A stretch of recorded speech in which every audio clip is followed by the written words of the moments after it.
FBI learned a lesson after stopping 3 Denver girls from joining ISIS.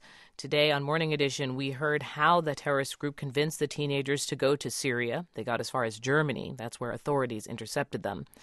The FBI learned of their plans only after their fathers contacted the Bureau. And here's the lesson. If law enforcement hopes to stop people before they join terrorist groups, it needs the cooperation of Muslim communities in the U.S. NPR's Dina Temple-Raston reports. Just days before those 3 Colorado teenagers skipped school, boarded planes, and tried to go to Syria, local Muslim leaders gathered in an office tower in downtown Denver. They met with the U.S. Attorney, John Walsh, to talk about, among other things, how the community might resist ISIS's recruiting efforts in America. Less than a week later, they were calling Walsh about the girls. Some leaders from the Muslim community reached out to me, to us, and asked for help. They were scared, they were concerned, they were shocked, frankly, like any parents would be. Like any parents would be, he said. That actually represents a change for law enforcement. For years, Muslim leaders have criticized authorities for racial profiling, planting undercover agents in mosques, and strong-arming members of the community into becoming confidential informants. The relationship is changing. Officials from the Department of Homeland Security and the Justice Department say those heavy-handed tactics don't work. Instead, the new strategy calls for bringing together people from across ethnic and religious lines. Countering violent extremism is discussed at the same time as online stalkers, cyberbullying, or gangs. The approach is to basically help build resilient communities. Kareem Shora works at the Department of Homeland Security's Civil Liberties Division. Communities that are aware of the threats we face as a society.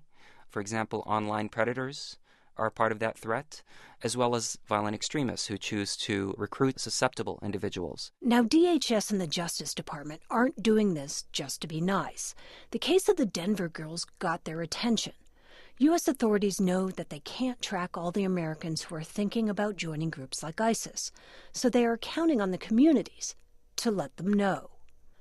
The girls had been reunited with their parents when Kareem Shora, with Homeland Security, landed in Denver. He was part of a team that organized a town meeting to educate parents. He explained to them how ISIS works. They basically have facilitators who are engaging not just in English, in many different languages, Western European languages, operating almost as travel agents. And how ISIS makes it easy for anyone even considering going to Syria. Individuals even ask, are there clean bathrooms? Oh, yes, but it doesn't clean themselves. What kind of clothes should I bring? Well, I brought North Face because it's so-and-so. Make sure you get boots that are blah, blah, blah. I mean, it's that level of conversation where they're being told how to prepare.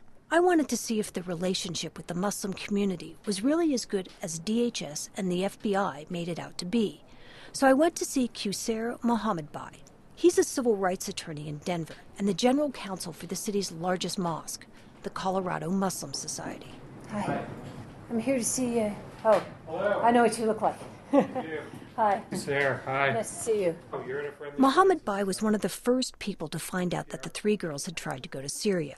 He usually hears about any contact the community has with law enforcement because of his role at the mosque.